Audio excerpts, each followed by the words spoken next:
by lack of implementation of these laws and non-compliance by majority of employers. These employers have gone to court to annul one of the most important part of the labor laws, which is Work Injury Benefits Act 2007.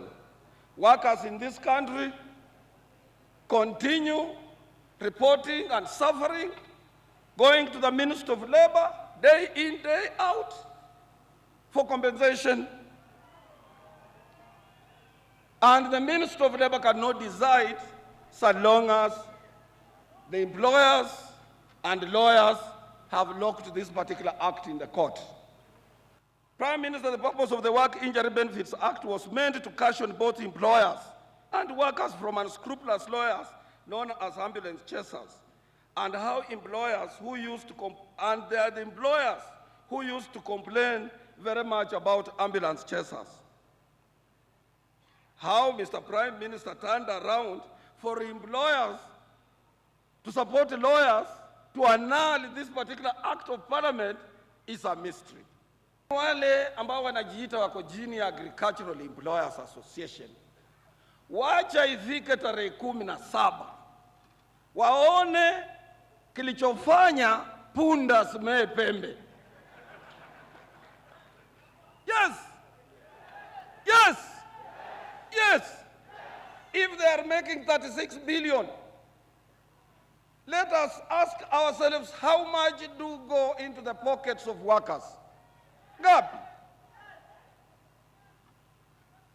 Their CBA expired in July last year.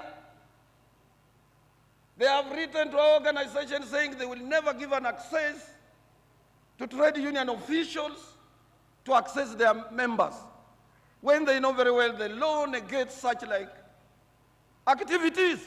Those members are our direct members. Na hii ni nchi iliyo uhuru.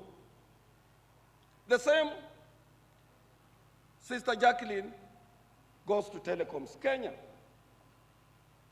The same. And I'm happy the General Secretary of the Communication Workers Union has issued a strike notice. The new federation of the Kenya Employers Leadership, except the Chief Executive Officer, Sister Jacqueline Mugo, is hell-bent to blame workers for all economic ills, yet it's the majority of employers have refrained from hiring skilled labor and depending on outsourcing of cheap labor.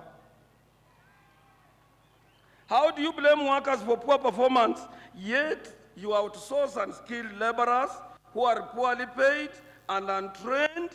Most employers ceased to train, and many closed their training departments while opting for cheap labor.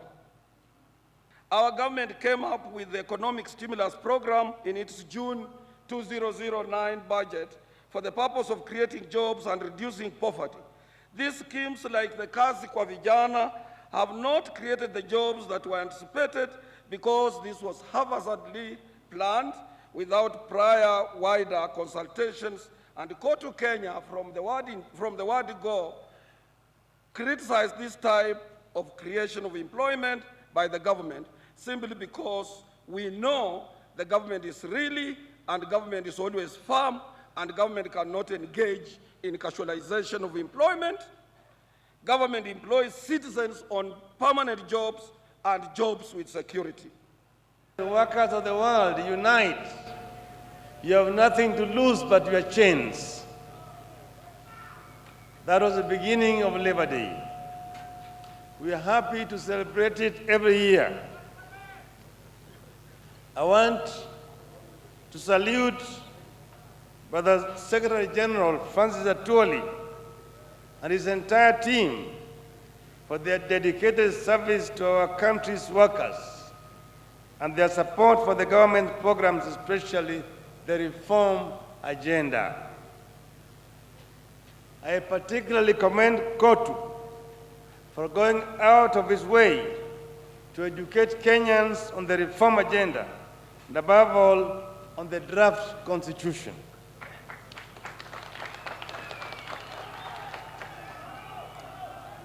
It is important that the COTU team succeeds in its agenda for the workers. A strong labor movement is part of a vibrant economy. Fellow Kenyans, over the last few years, our country has been rocked by a series of adverse events, yet our economy remained resilient. This is a result of dedication and hard work of the Kenyan workers. I pay tribute to the workers of this nation. I urge that we continue to exert ourselves so that we make this country a better place and secure the future for our children. It is estimated that every year, 750,000 young Kenyans leave school and seek employment. Creating decent jobs and other income-generating opportunities for these young people is the challenge that we as a nation and as a government must take on and win. Among other measures, we have directed the Kenya Armed Forces, the police and prisons to procure uniforms and other clothing from the Kenyan manufacturers instead of buying imported goods. Save many jobs for Kenyan workers and save our struggling textile industry. The government has identified the micro and small enterprise sector as a significant player in employment creation and poverty reduction. Let me say that we've given instructions to the Ministry of Labor to implement a pay rise of minimum pay of 10%, effect from this year.